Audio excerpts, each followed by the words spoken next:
Você não consegue fazer progresso se estiver vivendo no engano. E não existe nada mais fácil de ser enganado do que o nosso próprio eu. Eu faço o que eu faço porque eu vi o poder de Deus transformar a minha própria vida. E Ele vai fazer isso por você. A chave de tudo é encontrada na Palavra de Deus. Eu sou Joyce Meyer e eu acredito que Deus pode curá-lo em todas as áreas que você sofre. Viram aquela placa ali? Existe um caminho certo e um errado para todas as coisas. O caminho que seguimos depende de nós. A Bíblia diz no Antigo Testamento, chegará o dia em que, um dos profetas disse que chegará o dia em que o mal será considerado bem e o bem será considerado mal. E esses são os nossos dias. Eu vou ser honesto, eu não sei quanto tempo nós temos até que Jesus volte. Acho que não vai demorar muito, mas Paulo pensou isso na sua época, eu não sei, sabe, mas eu sei de uma coisa, precisamos ficar prontos. A Bíblia nos diz para vigiar e orar e estarmos prontos. Não teremos tempo para nos preparar depois que a trombeta tocar, temos que ficar prontos agora.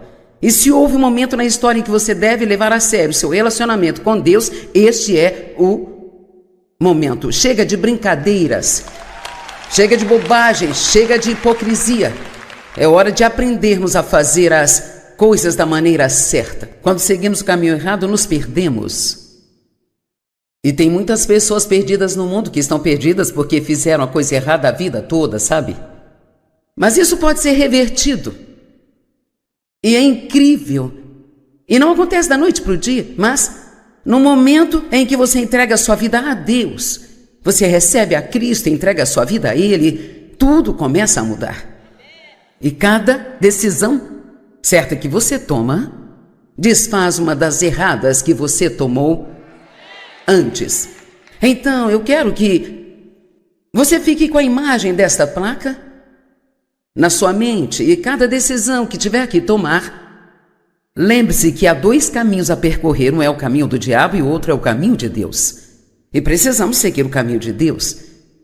Eu estou fazendo uma série neste final de semana sobre o desenvolvimento do caráter de Deus em sua vida e é isso que estamos destinados a fazer.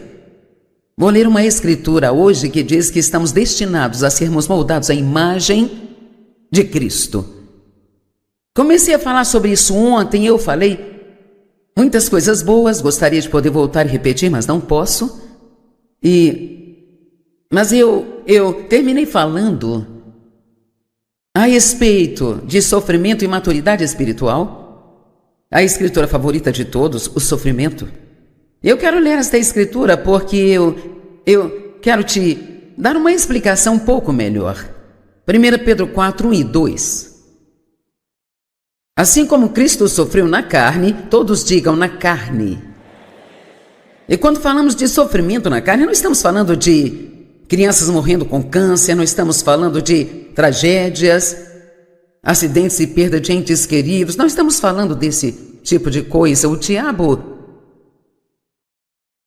faz muitas dessas coisas e precisamos resistir e nos posicionar contra ele, crendo em Deus pela cura, pela vitória e restauração. Mas, no entanto, sabendo que nossa fé não se baseia em conseguirmos um milagre, eu vou amar a Deus de qualquer forma, quer aconteça ou não. Amém? Estão me ouvindo? Porque o viver é Cristo, o morrer é lucro. Não existe ninguém aqui que precisa temer a morte. Não há razão para ter medo da morte, porque se formos falar sério, quem não iria preferir morar no céu? Ok, você não gosta disso, eu vou mudar de assunto. Tudo bem. Eu só estou querendo te dizer que Jesus venceu a morte. Nós não temos que ter medo. Não há razão para termos medo. A Bíblia diz que fomos libertos do medo da morte. Então, o sofrimento na carne, o que eu quero dizer com isso, e talvez eu deveria ter dito isso ontem, especialmente para o benefício dos crentes mais novos, porque não quero confundi-los. Deus não é um Deus que se deleita em nos ver sofrer, mas Ele se deleita em nos ver comportando da maneira correta quando estamos sofrendo. Você me ouviu? Paulo nunca nem sequer uma vez orou para que o problema de alguém desaparecesse. Eu acho isso muito interessante. Sabe o que ele orou? Para que no meio de seus problemas as pessoas passassem por tudo com um bom temperamento. O que ele orava era para que quando tivessem problemas agissem como deveriam agir. Passaremos pelas mesmas situações que as pessoas passam no mundo. Jesus disse: no mundo vocês terão tribulações, e nós estamos no mundo, e ele disse: tem de bom ânimo. Eu venci o mundo. E assim nós temos a vitória, não importa. Quando entramos nisso, nós já temos a vitória. O cristianismo começa com um já feito, não com um a fazer. Jesus já fez tudo aquilo que precisava ser feito. Todos repitam: eu tenho a vitória. É por isso que a Bíblia diz em Romanos que nós somos mais que vencedores. O que significa ser mais do que vencedor? Creio que isso significa que antes de termos um problema, já sabemos que temos a vitória. Portanto, não precisamos viver com medo da tribulação e da dificuldade entrar em nossa vida. Eu me lembro de quando eu costumava... O que Deus finalmente me mostrou que eram presságios de ansiedade. Eu passei tantas coisas ruins na minha vida que eu vivia com medo da próxima coisa ruim. Entenderam o que eu quero dizer? E nós não precisamos viver assim porque nós temos o que precisamos para lidar com o que vier. Eu posso todas as coisas em Cristo, que é a minha força. E Paulo estava se referindo a algo específico. Ele disse: eu sei viver na abundância e sei viver na escassez. Ele sabia lidar com os problemas e sabia lidar com os bons momentos. E o que Deus quer que cada um de nós, quando estamos tendo problemas, sabe, é não agir como o mundo age, mas agir da maneira que Jesus agiria, para que então possamos ter um impacto no mundo. Vamos lá? Então, quando eu falo de sofrimento na carne, eu estou falando sobre a maneira como sua carne se sente quando você faz o que sabe que Deus quer que você faça, mesmo que não queira fazer. Tipo, se submeter ao marido. Bem, eu não consegui nenhuma boa risada com isso.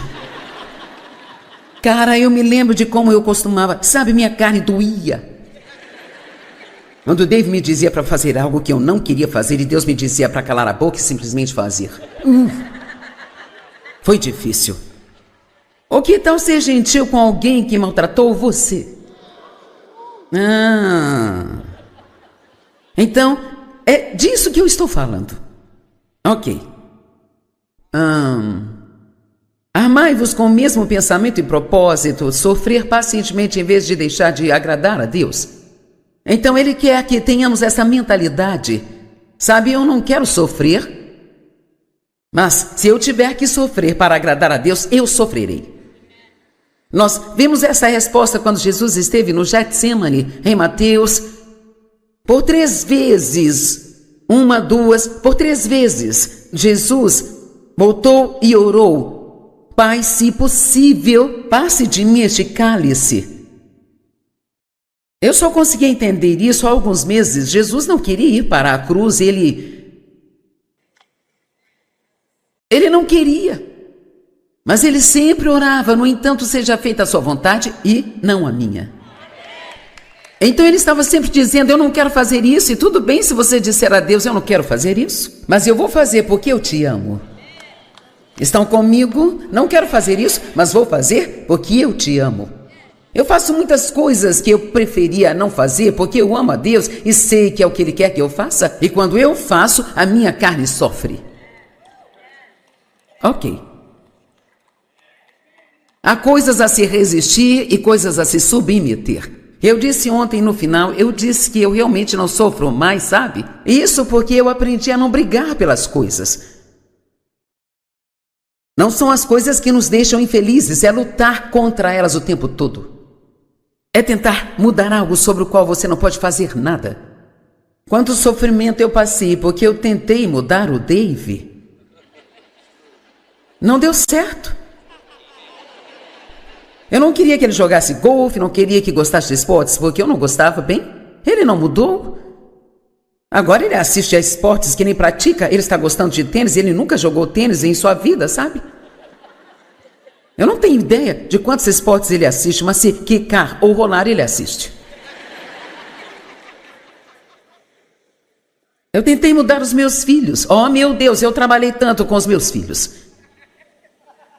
Sabe, quando você se esforça muito para fazer algo acontecer e isso não acontece, você sofre na carne, é tipo, porque você fica frustrado o tempo todo, não é? Mas quando você entende, eu não posso fazer nada sobre isso. Eu posso orar, Deus pode fazer, mas até que Ele faça, eu vou aproveitar a minha vida. Você pode evitar muito sofrimento em sua vida hoje mesmo, simplesmente parando de lutar com tudo e aprendendo a deixar Deus ser Deus. Pois aquele que sofreu na carne, tendo a mente de Cristo, na tradução amplificada, ter a mente de Cristo acaba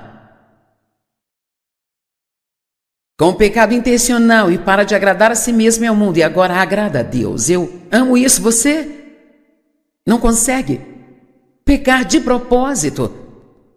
Se estiver disposto a fazer qualquer coisa, menos desobedecer a Deus. Quantos sabem que desobedecemos a Deus muitas vezes porque obedecê-lo é desconfortável?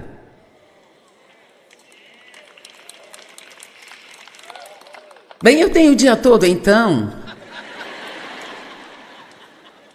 Sabe como nós somos, aqui no mundo ocidental, somos viciados em conforto. Agora, não queira ir para um país de terceiro mundo e dizer que você ficou deprimido porque seu ar-condicionado parou por 2 horas. Somos mimados. Sim. Então, nada força uma pessoa a confrontar a si mesma como sofrimento. E nada mostra nosso verdadeiro caráter como quando passamos por um momento difícil. Você acha que é um grande homem ou uma mulher de fé? Vamos ver e descobrir. A Bíblia diz que nossa fé será testada. Testada. Muitas das coisas que você passa, não adianta procurar um motivo, é só um teste. E é melhor passar, porque na economia de Deus você nunca toma bomba, só fica repetindo o teste de novo.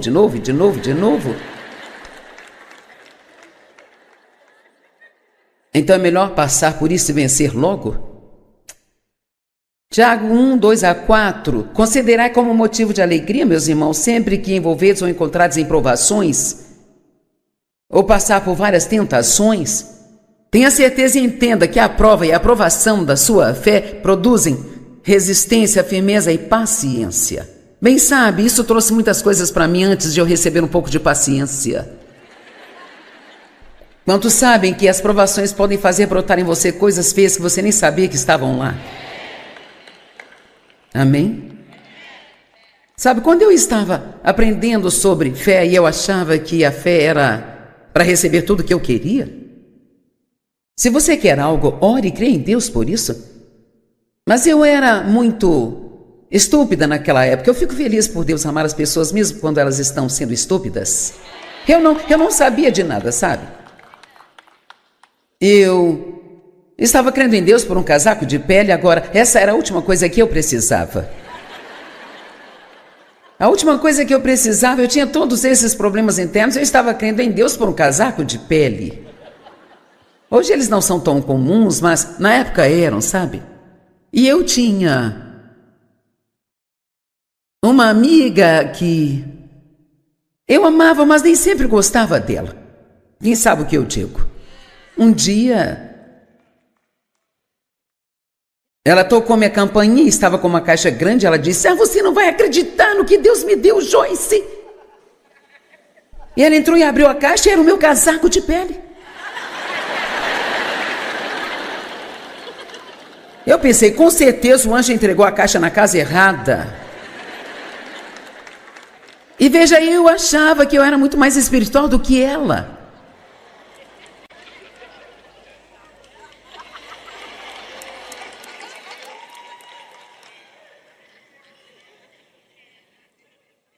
E Deus fez isso comigo de propósito. Porque eu fiz a coisa mais falsa e religiosa. Oh, glória a Deus, amiga. Oh, isso é tão bom, fico tão feliz, que Deus te abençoe. E lá no fundo eu pensava, Deus, se você não tirá-la daqui, eu não sei o que vai acontecer. Bem, quando ela saiu, eu quero dizer que o ciúme, a inveja, o julgamento, a crítica que saiu lá de dentro da minha alma. Mas eu poderia ter passado a minha vida toda pensando que era uma gigante espiritual. Vamos, como você se sente quando um amigo, talvez, alguém que nem é crente, consegue o que você estava crendo que ia receber? Não me diga que nunca passou por isso. Passou sim. Quantos já passaram por algo parecido na sua vida? Ok. Bem, deve ter sido assim. Então, muitas das coisas que nós passamos são projetadas para nos mostrar aquilo que realmente está em nós. Porque não podemos lidar com nada se não soubermos que aquilo está lá. A não ser que sejamos enganados. E veja, eu não quero passar a vida achando que eu sou melhor do que eu sou. Eu quero conhecer a verdade, porque somente a verdade nos liberta. Comece, vamos, eu só te desafio a começar a orar e pedir a Deus que te mostre a verdade sobre você mesmo. Olha só, você nem quer fazer isso?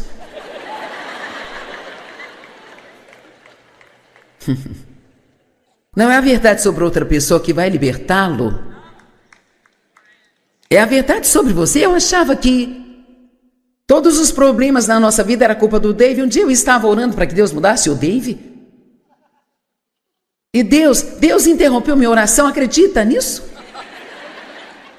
Quero dizer, eu estava orando e Deus interrompeu minha oração. Que rude. E ele disse, Joyce, Dave não é o problema. E eu pensei, então quem é? Só tem nós dois aqui?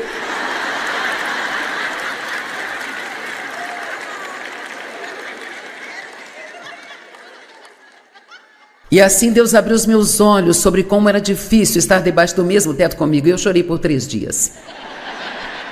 Mas agora ouçam-me, esse foi o início da minha cura.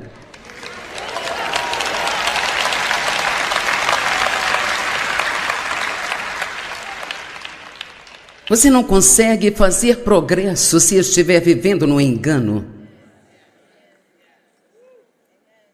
E não existe nada mais fácil de ser enganado do que o nosso próprio eu. Apenas ore e peça a Deus, mostre-me a verdade sobre mim. Tem alguém disposto a isso? Ok, nem todos estão com a mão levantada, mas foi um bom número. Bem, Romanos 5, 3-5 diz, além disso, sejamos também cheios de alegria. Agora, eu amo isso na Bíblia amplificada. Agora, exultemos e triunfemos em nossas angústias.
nos alegremos em nossos sofrimentos.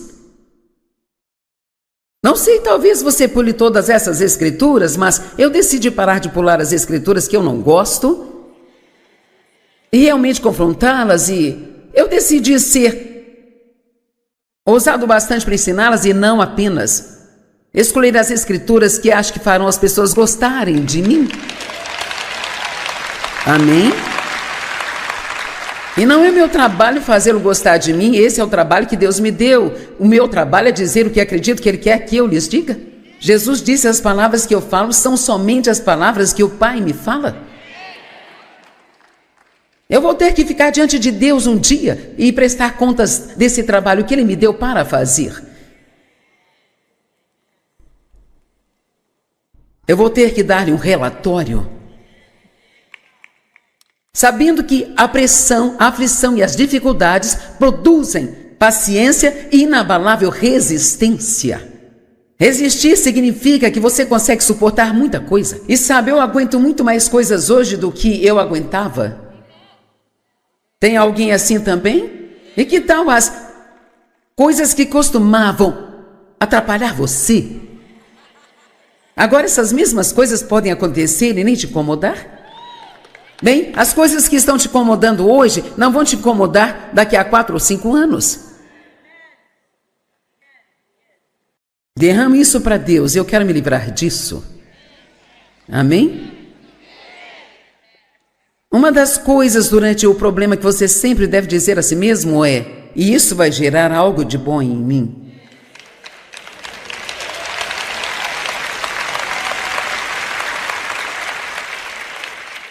E continuando em Romanos 5, verso 4, e a resistência desenvolve a maturidade de caráter. Estamos falando de como amadurecer em Cristo.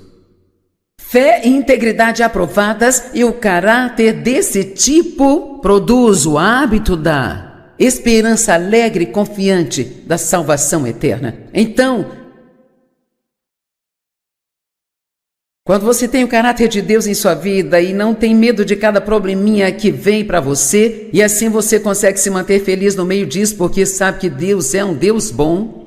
Qual é o sentido de cantarmos todas essas belas canções sobre como Deus é bom e batermos palmas e vibrarmos se não vamos realmente...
aplicar isso quando temos problemas na nossa vida. Posso dar um conselho para você? Siga o seu próprio conselho. Uma vez eu estava passando por algo e eu disse: Deus, eu não sei o que fazer, o que eu devo fazer. E Ele disse: faça o que diria para outra pessoa.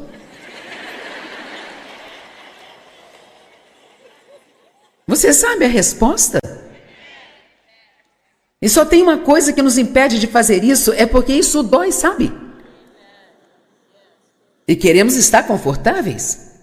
Eu amo o Salmo 27:13. Davi disse: o que O que teria sido de mim se eu não acreditasse que eu veria a bondade do Senhor na terra dos vivos? Eu amo isso. Você vai ver coisas boas no céu, mas não precisamos esperar até chegarmos lá para ver coisas boas. Olhe para mim, quero lhe dizer algo. Deus quer que você aproveite a sua vida. Ele não quer que você fique chateado com as coisas o tempo todo e com medo de algo o tempo todo. Ele quer que você seja abençoado, suas necessidades atendidas, que você tenha uma superabundância para que você possa ser uma bênção para todos. Deus disse a Abraão: eu te abençoarei e farei de você uma bênção. Não queira as coisas só para você. Queira fazer coisas para as outras pessoas. Eu disse ontem, eu vou dizer de novo. Eu meio que inventei essa definição mais fácil para a maturidade espiritual. Eu acredito que é querer o que Deus quer mais do que aquilo que você quer.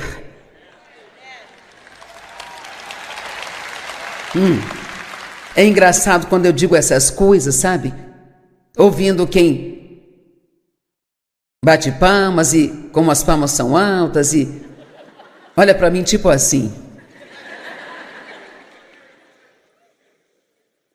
E a Bíblia diz que nós vamos sofrer por fazer a coisa certa. Bem, que chatice. 1 Pedro 3,14. Mas mesmo que sofrais por causa da justiça, sois abençoados, felizes e invejados. Não temam nem tenham medo de ameaças, nem se perturbem por suas oposições. Sabe, é muito difícil quando estamos fazendo o que é certo e não temos o resultado certo para resistir. Mas deixe-me te dizer algo. Você pode resistir ao diabo. Você me ouviu? Você pode resistir ao diabo. Diga: eu não vou desistir, não vou esmorecer, não vou desistir, eu não vou parar. Você está determinado a viver uma vida santa? Você tem que ser determinado, tem que estar disposto a fazer sacrifícios para viver uma vida santa. Você tem que estar disposto a deixar sua carne sofrer para agradar a Deus. As palmas não foram tão altas agora. Em Mateus 5, fala sobre como você é abençoado quando sofre por causa da justiça e passa pelas coisas porque está fazendo a coisa certa. Sabe, fazer a coisa certa não é garantia de que todo mundo vai te amar. Na verdade, posso te garantir que se você fizer um compromisso real com Deus, haverão algumas pessoas, provavelmente pessoas que você ama, que se importa, que vão vir contra você. Amém? E podemos crescer a um ponto em que realmente não nos importamos tanto com o que as pessoas pensam. Sabe, eu quero ser amada, mas meu trabalho não é fazer as pessoas gostarem de mim, é obedecer a Deus. Amém? E eu admito que teve tempos na minha vida, mesmo como cristã, em que eu desobedeci a Deus para manter as pessoas gostando de mim. Você não pode agradar as pessoas e a Deus. 1 Coríntios 4, 13 e 4, Paulo disse: quanto a mim pessoalmente, pouco importa para mim que eu seja julgado por vocês nesse ponto, ou que vocês ou qualquer outro tribunal humano investigue, questione e me interpele. E nem eu me coloco em julgamento ou julgo a mim mesmo. Nossa, eu amo isso. Não tenho consciência de nada contra mim, disse ele. Me sinto irrepreensível e nem mesmo justifico a mim mesmo diante de Deus por conta disso. É o próprio Senhor que me examina e julga-me. Deus é o meu juiz, não qualquer outra pessoa.